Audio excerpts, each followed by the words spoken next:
अस्सलाम वालेकुम एवरीवन। महीना मुहर्रम का है, वो महीना जिसे हम कुर्बानियों का महीना भी कहते हैं। इमाम हुसैन की वो कुर्बानी हमें ये याद दिलाती है कि हमें हमेशा हक पे रहना है, और अब जब तुम हक पे होगे तो सामने वाला कितना भी बड़ा दुश्मन क्यों ना हो, कितना भी ताकतवर दुश्मन क्यों ना हो, तुम्हें डटे रहना है, क्योंकि तुम हक पर हो। अल्लाह सुब्हान तआला तुम्हारी हर हाल में मदद करेंगे। यजीद ने 4.5 साल हुकूमत करी, और इमाम हुसैन ने एक भी साल नहीं करी। लेकिन आज भी हम इमाम हुसैन की हुकूमत हमारे दिलों में है, और यजीद को हम लानत भेजते हैं। और इस महीने को याद करने का, इस कुर्बानी को याद करने का एक और मकसद है।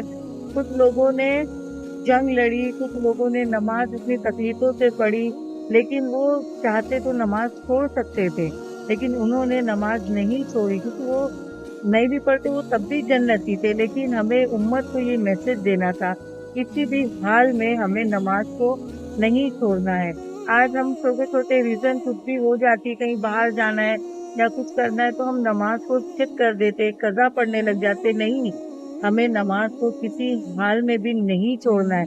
जब उस जंग में उन्होंने नमाज नहीं छोड़ी, कुर्बान जब हक पर थे, इतनी बड़ी जंग थी, इतनी तकलीफों से उन्होंने नमाज के अदाई की, तो हम क्यों नहीं कर सकते। तब ये कुर्बानी हमें ये भी मैसेज देती है, हमें नमाज को कभी नहीं छोड़ना है। और एक और हदीस है, हमारे नबी करीम सल्लल्लाहु अलैहि वसल्लम इस महीने के बारे में फरमाते हैं, अगर कोई रमजान के बाद अगर कोई अफजल महीना है रोजे रखने का, तो वो महीना है मुहर्रम का। और ये महीने को आप सल्लल्लाहु अलैहि वसल्लम ने शेरुल्लाह करके भी कहा है, यानी अल्लाह, द मंथ ऑफ अल्लाह।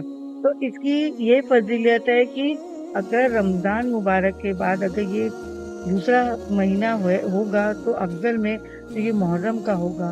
तो इसमें आप नमाज पढ़े, कसरत से रोजे रखे, अल्लाह से खूब खूब दुआएं मांगे, अपनी मग़फ़िरत की, हर चीज की मांगे। अल्लाह सुब्हान तआला इंशाल्लाह जरूर कबूल करेंगे। और ये कुर्बानी और ये जो महीना है, हमें ये जो याद दिलाता है, हमारे उस वक्त नमाज उन्होंने नहीं छोड़ी, उन्होंने उम्मत के लिए मैसेज भेजा। तो आज हमें नमाज बिल्कुल नहीं छोड़ना है, हमें नमाज को किसी भी हाल में स्किप नहीं करना है, हमें नमाज के इतने पाबंद बनना है। हम अगर दुनियाई के काम को स्किप कर देंगे तो कोई फर्क नहीं पड़ेगा, लेकिन नमाज हमें वक्त पर पढ़ना है। कोशिश करें कि नमाज के पाबंद हो, और इंशाअल्लाह ताला अल्लाह सुब्हान ताला हर तकलीफ को आसान करेंगे। और हमेशा हक पे रहो और डटे रहो। अगर तुम हक पे हो तो अल्लाह सुब्हान ताला हमेशा तुम्हारी तकलीफ को दूर रखेंगे।